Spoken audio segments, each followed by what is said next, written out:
আচ্ছা, পনির খেতে কে কে ভালোবাসেন একটু বলেন তো। আমার তো কিন্তু বেশ লাগে। আর তার সাথে যদি পনিরের এমন একটা রেসিপি হয় তাহলে তো কোনো কথাই নেই। পনির তো অনেকে অনেকভাবেই খেয়ে দেখেছেন, আজ না হয় একটু অন্যরকমভাবে দেখবেন। আজ আমি সম্পূর্ণ নতুন স্টাইলে আপনাদের সাথে একটা পনিরের রেসিপি শেয়ার করেছি। রেসিপিটি আশা করি আপনাদের ভালো লাগবে। রেসিপিটি একদম স্কিপ না করে শেষ পর্যন্ত সাথে থাকবেন। ভালো লাগলে অবশ্যই লাইক কমেন্ট শেয়ার করে চ্যানেলটিকে সাবস্ক্রাইব করে সাথে থাকবেন। নমস্কার বন্ধুরা, আমি মেঘলা, কুক উইথ মেঘলার আরও একটি নতুন রেসিপির সাথে আপনাদের সবাইকে অনেক অনেক স্বাগত। এখানে রেসিপির জন্য আমি 500 গ্রাম পনির নিয়ে নিয়েছি।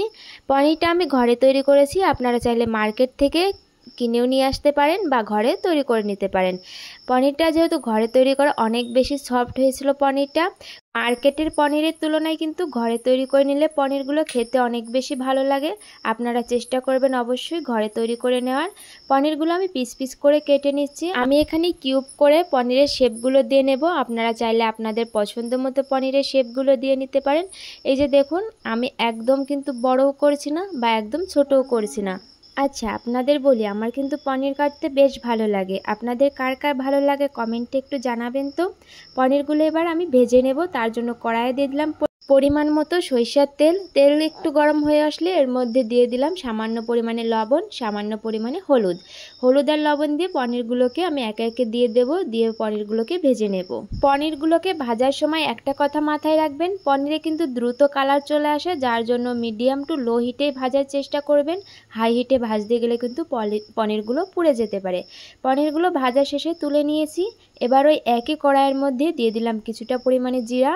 জিরাটা হালকা একটু ভাজা হয়ে আসলে এখানে একটা বড় সাইজের পেঁয়াজ কুচি আর দিয়ে দিলাম একটা বড় সাইজের রসুনের কোয়া। এবার এই পেঁয়াজ আর রসুনটাকে একটু ভাজা ভাজা করে নিতে হবে। একদম কিন্তু কালার চেঞ্জ হবে না। সামান্য একটু নরম হয়ে আসলে এর মধ্যে অ্যাড করে দেব একটা মিডিয়াম সাইজের টমেটো দেওয়ার পরে আরেকটু সময় নাড়াচাড়া করে ভেজে নেব।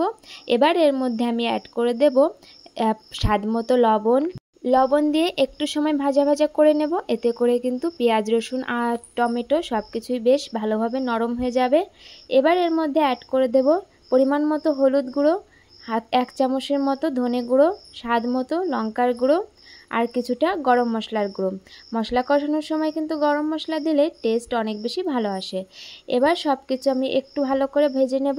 ভাজা শেষে দিয়ে দেব সামান্য পরিমাণে জল। এতে করে মশলাগুলো কিন্তু পুড়ে যাবে না।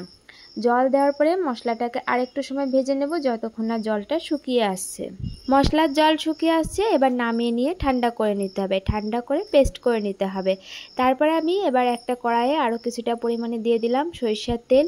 তেল যখনই গরম হয়ে আসলো এর মধ্যে একটা তেজপাতা 2 টুকরো করে আর 2টো শুকনো লঙ্কাকে দিয়ে হালকা একটু ভেজে নেব। যখনই ভাজা হয়ে আসবে এর মধ্যে দিয়ে দেব 1/2 চামচ জিরাটা ভাজা হয়ে আসলে দিয়ে দেব একটা মিডিয়াম সাইজের পেঁয়াজ কুচি। এখন এই পেঁয়াজটাকে একটু ব্রাউন কালারের করে ভেজে নেব। পেঁয়াজটা যখনই ব্রাউন কালারের হয়ে আসবে এর মধ্যে সেই আগে থেকে বানিয়ে রাখা মশলার পেস্ট অ্যাড করে দেব। মশলার পেস্ট দেওয়ার পরে একটু নাড়াচাড়া করে এই মশলা ধোয়া জলটাও দিয়ে দেব এর মধ্যে। মশলা ধোয়া জলটা দেওয়ার পরে এবার মশলাটাকে বেশ ভালোভাবে কষিয়ে নেব। তো ঢাকনা দিয়ে মশলাটা আমি কষিয়ে নেব। মশলা থেকে যতক্ষণ না তেল ছেড়ে দেবে ততক্ষণ কিন্তু 1-2 বার ঢাকনা দিয়ে এভাবে করে কষিয়ে নিতে হবে। এতে করে কিন্তু মশলার ফ্লেভারটা অনেক বেশি ভালো আসে। আশা করি এখন দেখে বুঝতে পারছেন মশলা থেকে কেমন তেল ছেড়ে দিয়েছে, মশলার কালারটাও চেঞ্জ হয়ে গেছে। এই পর্যায়ে আমি আগে থেকে ভেজে রাখা পনিরগুলোকে দিয়ে দেব মশলার মধ্যে। দিয়ে মশলার সাথে পনিরটা একটু নাড়াচাড়া করে কষিয়ে নেব। পনির কষানো হয়ে গেলে এর মধ্যে পরিমাণ মতো জল অ্যাড করে দেব। গ্রেভি অনুযায়ী আপনারা জল অ্যাড করবেন। জল অ্যাড করার পরে ফুটিয়ে রান্না করে নেব। তো 5 থেকে 6 মিনিট রান্না করে নিলেই কিন্তু পনিরের রেসিপি তৈরি হয়ে যাবে। যেহেতু পনির আগে থেকে ভেজে নেওয়া, মশলাটাও বেশ ভালোভাবে কষিয়ে নেওয়া, যার কারণে আধা ঘন্টা বা 1 ঘন্টা ধরে রান্নার কোনো প্রয়োজন হবে না। 5 থেকে 6 মিনিট রান্না করে নিলেই কিন্তু কমপ্লিট হয়ে যাবে। এই যে দেখুন, আমার রেসিপিটা একদমই প্রায় কমপ্লিট হয়ে এসেছে। এই পর্যায়ে আমি দিয়ে দেব কিছুটা পরিমাণ গরম মশলা।